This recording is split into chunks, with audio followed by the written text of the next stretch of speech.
Je m'appelle Mélanie Boulay. Je suis enseignante en 2e année à l'École élémentaire catholique de la Découverte à Ottawa, en Ontario. Il y a plusieurs choses que j'aime au sujet du monde de l'enseignement.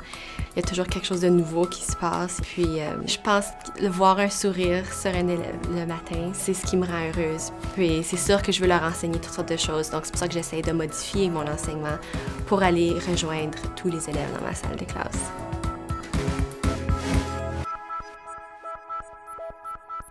Je crois que l'éducation financière devrait commencer le plus tôt possible. Puis justement, en 2e année, maintenant, ils commencent à comprendre l'argent. Je leur montre c'est quoi des 5 sous, des 10 sous, puis ils apprennent à compter avec ça. Puis aussi, une fois par semaine, ils peuvent acheter un privilège avec leur argent. Mais ils savent que s'ils gardent leur argent une semaine de plus, ils vont pouvoir acheter quelque chose de plus gros, quelque chose qu'ils veulent un peu plus. Par exemple, du temps pour jouer au tableau interactif. Je voulais voir le monde, je voulais voyager avant de commencer à enseigner. Donc, j'ai décidé d'être agent de bord avec Air Canada.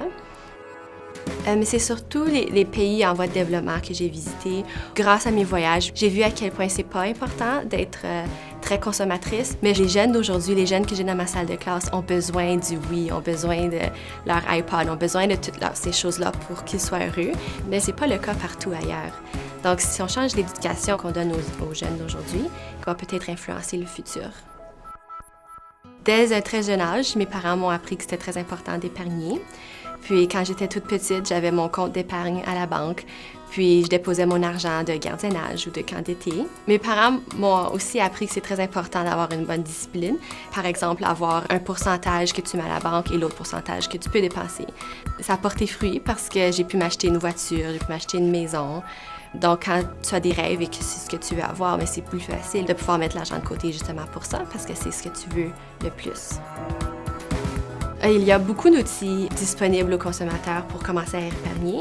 Et sur le site de l'Agence de la consommation en matière financière du Canada, il y a plusieurs publications, entre autres un outil interactif qui aide les consommateurs à choisir le meilleur compte d'épargne selon les besoins personnels. Puis ça répondait beaucoup à mes questions, comme par exemple, pour ouvrir un compte CELI, j'ai regardé les publications. C'est les questions que je me posais, il y avait vraiment les réponses très spécifiques. Donc, ce que je dois demander quand j'arrive à mon institution financière, par exemple, est-ce que j'ai le droit de négocier ou non? Puis dans ce cas-là, j'étais très heureuse de savoir que oui. Puis donc des petites choses comme ça que les gens vraiment en parlent pas alentour de moi. Donc, mais là, les réponses étaient très concrètes sur le site web.